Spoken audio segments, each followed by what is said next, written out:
वैसे लड़ो जैसे लंका लगे हनुमान।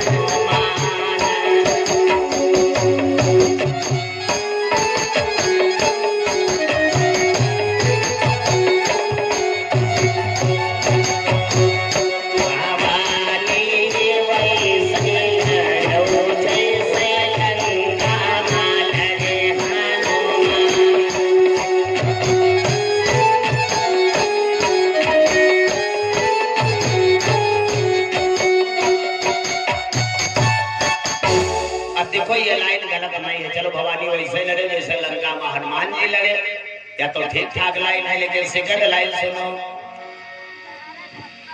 जानते हो क्या आती है? सोने के थारा बाजोला बनाया,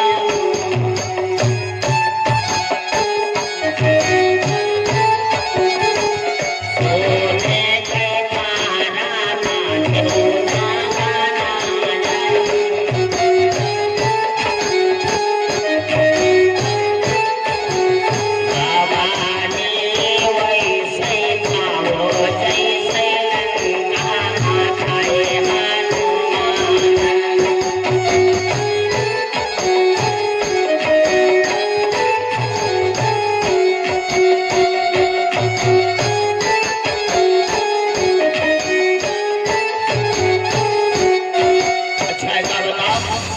सोने के थारा में जेवना बनत है, ये पूरी भगवान थारा बनी। अब बना हो जाए चाहे में बना हो जाए भगवान चाहे घघरा में चाहे बटुआ में, तुमसे कोनो मतलब नहीं है। अब कम से कम जौन गावत होगा तो शुद्ध गाओ। का कहना चाहिए? सोने के थारा में जेवना परोसे, सोने के थारा में जमुना परोसे कहना चाहिए। कहा पे सोने के थारा जमुना बनाया, गलत। ये हर गाना में रहेगा इनके लोग। और दूसरा लाइन क्या गाती है? झंझारा देवाना राजा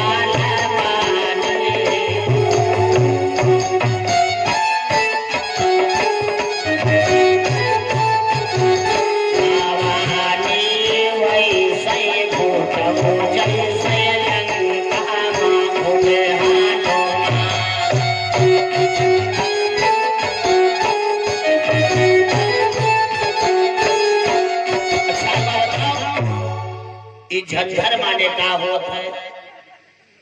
झंझर माने झंझरीदार, और झंझरीदार गेरुआ माँ जलमऊ घाट चलाई है गंगा जल भवानी का पियावती माँ कुछ हुई नहीं। झूठ ही लेना, झूठ ही लेना, झूठ ही भोजन झूठ देना। कहना चाहिए कि सोने के गेरुआ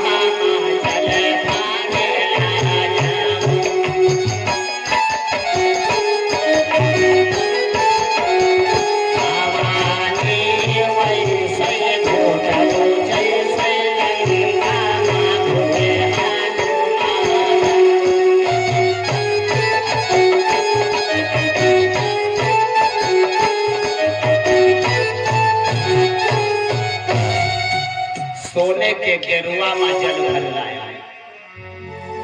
बोली वृंदावन बिहारी लाल की। तो सात ब्रजवासी बढ़िया गाजे बाजे के साथ गए गोवर्धन पर्वत पर। अब भैया चारों तरफ साफ सफाई करवाया और उसके बाद में जल लेकर के आए और जल से स्नान कराया। भगवान ने देखा ये यादव भाई और ग्वालिनी गोपियां सब चिल्लाने लाते तक रही हैं। तो भगवान कन्हैया ने निकट ही एक गंगा को प्रकट कर दिया। ये गंगा भगवान कन्हैया के मन से प्रकट हुई, इसलिए इस गंगा का नाम हुआ मानसी गंगा। बोलिए मानसी गंगा मैया की। अब देखो ये मानसी गंगा का जल ऐसा है कि कहीं से बह करके आता नहीं है, एक सरोवर के तरीके से ये मानसी गंगा है। जो गया है जानता है, सरोवर के तरीके से मानसी गंगा है। जल इसमें कभी समाप्त होता नहीं है और इसमें से लाया हुआ जल कभी तुम्हारे पात्र में खराब होगा नहीं, कीड़े मकोड़े नहीं पड़ेंगे, काई नहीं पड़ेंगे। इस गंगा का भी यही विधान है। अब यादव लोग सब पा गए निगर मानसी गंगा मैया को और सबने स्नान कराया। बढ़िया दूध की धार से, दही की धार से, घी की धार से, शहद की धार से, पंचामृत की धार से, गंगा जल की धार से, शुद्धोदक जल की धार से स्नान कराया गया। कई प्रकार के स्नान हुए, कई प्रकार के चंदन लगाए गए। 7 कोस का लंबा चौड़ा पर्वत सब ब्रजवासियों से घिरा हुआ है। ब्राह्मण वेद पुराण मंत्र उच्चारण करके पूजन करा रहे हैं। भगवान ने ये भक्ति, ये श्रद्धा, ये निष्ठा यादवों की देखा। स्वयं कन्हैया 7 कोस के पर्वत के मध्य भाग में विराट गोवर्धन का रूप धारण करके प्रकट हो गए। बोलिए गिरिराज भगवान की। सबने कन्हैया जी के इस विराट गोवर्धन रूप का दर्शन किया और सबने वरदान मांगा कृष्ण भक्ति का। भगवान ने सबको कृष्ण भक्ति का वरदान दिया और तभी से ये कन्हैया जी की कथा में गोवर्धन जी की मूर्ति बनाई जाती है, क्योंकि यही कन्हैया है, यही गोवर्धन है। कन्हैया का रूप ही गोवर्धन है। और इंद्र को जब पता लगा, अब इंद्र आग बबूला हो गए, अपने दूतों को बुलवाया और बोला अपने दूतों से कि जाओ जाओ ये दूतों गोकुल नगर, जाओ जाओ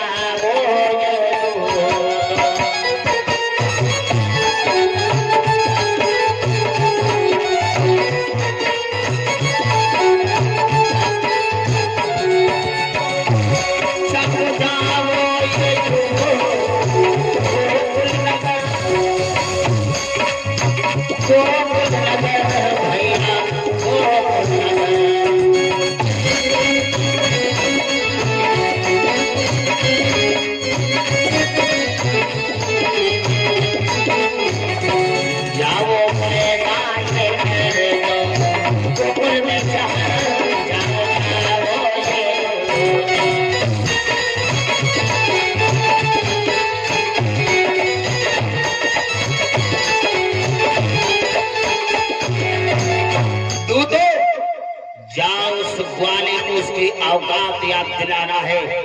ऐसा गरजो, ऐसा चमको, ऐसा उमड़ो, ऐसा घुमड़ो कि पृथ्वी के परत पलट जाए और काल के पर्दे फट जाए।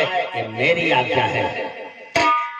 अब भैया दूत अपने स्वामी की आज्ञा पाकर के ब्रजमंडल के बाद ऊपर उमड़ाने घुमड़ाने लगे। भैया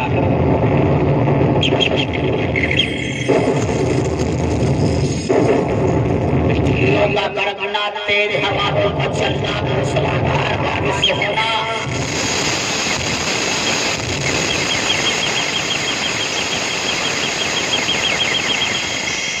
यमुना में तेज उफान का आना, यमुना मैया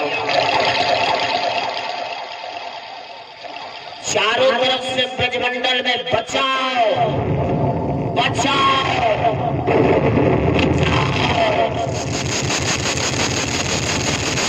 लगता है कल दिन देखने का नंबर नहीं आया।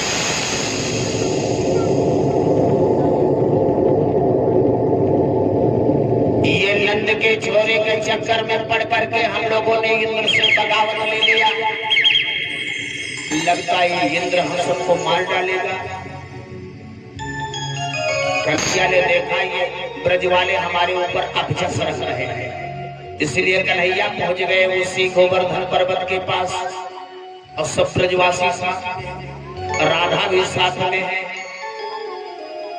मूसलाधार बारिश से अपने मित्रों को बचाने, अपने ग्वाल बालों, अपने ब्रजवासियों को बचाने के लिए भगवान ने क्या किया? 6-7 वर्ष के कन्हैया ने 7 कोस के लंबे चौड़े पर्वत को अपने नख के अग्रभाग पर उठा लिया। बोले गिरवरधारी भगवान की। गिरवर को अपने छिंगुरी के नख के अग्रभाग पर उठा लिया अब भैया कोई लाठी लगाए, कोई पाटी लगाए, कोई धनमुसरा लगाए, अब कोई बांस। हाँ कन्हैया, हाँ कन्हैया, हाँ कन्हैया। कन्हैया जी ने देखा इन सबको घमंड हो गया है कि हमारे लाठी पर पर्वत रुका है। कन्हैया जी ने कहा मनसुखा, कहा कन्हैया तुम चिंता ना करो, हमारी लाठी मजबूत है। कन्हैया ने कहा थोड़ा सबका समाधान कराए। कहा बिल्कुल जाओ, घूमो टारो, मस्त रहो। जैसे कन्हैया ने अपनी उंगली हटाया तैसे लाठी बोली चार चार चार चार, पार्टी बोली खाट खाट। हे कन्हैया, अरे मुझे छोड़ के मत जाना वरना हम सब दब के मर जाएंगे। वही कन्हैया 7 दिवस तक गोवर्धन को नख पर धारण किए रहे। इंद्र का गुमान चूर हो गया महाराज, घमंड चूर कर दिया भगवान कन्हैया ने। इंद्र आया और नाक रगड़ करके भगवान से क्षमा मांगा है। गोवर्धन पर्वत को यथावत रखा गया। इंद्र का घमंड चूर करने का काम कन्हैया ने किया है। अब ब्रजवासियों को भारी विश्वास हो गया, ये वृंदावन का अपार जल ब्रजमंडल को डुबाए पड़ा है। भगवान कन्हैया को याद आया त्रेता में राम का किया हुआ वादा। त्रेता में राम जी ने अगस्त मुनि को अपने अयोध्या के महल में भोजन कराया था। अगस्त मुनि ने कहा बेटा राम पीने के लिए पानी। कहा गुरुजी पर्याप्त नहीं है, केवल भोग लगाओ, हाथ धुलो, मुंह धुलो और बाकी पीने का पानी कहा द्वापर में देंगे। आज याद आ गया अगस्त मुनि का वचन।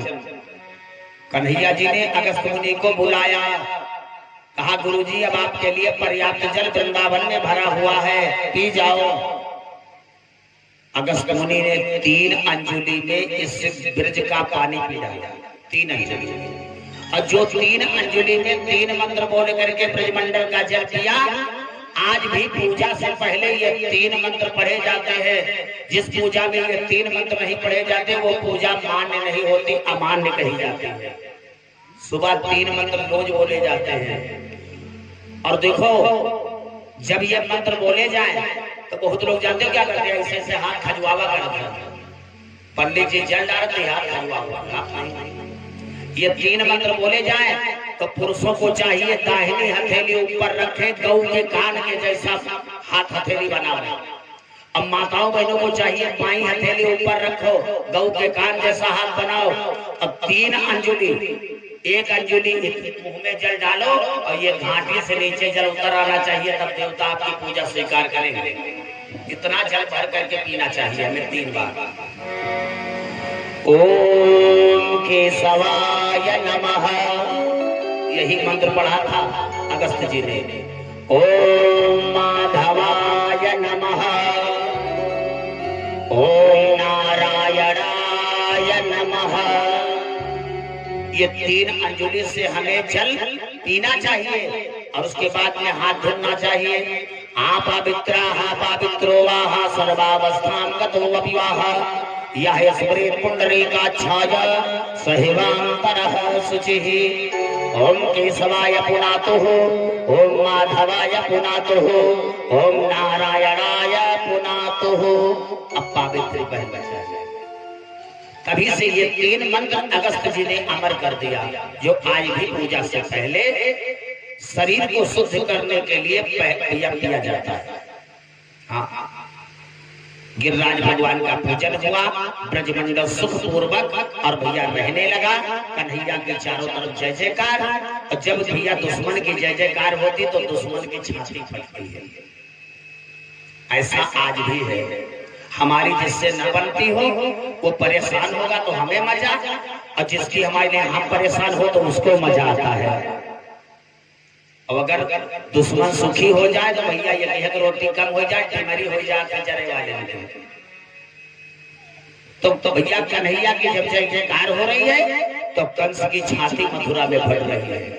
सुखदेव बाबा कहते हैं अब नारद जी के कहने पर ये अक्रूर जो जी को भेज करके मथुरा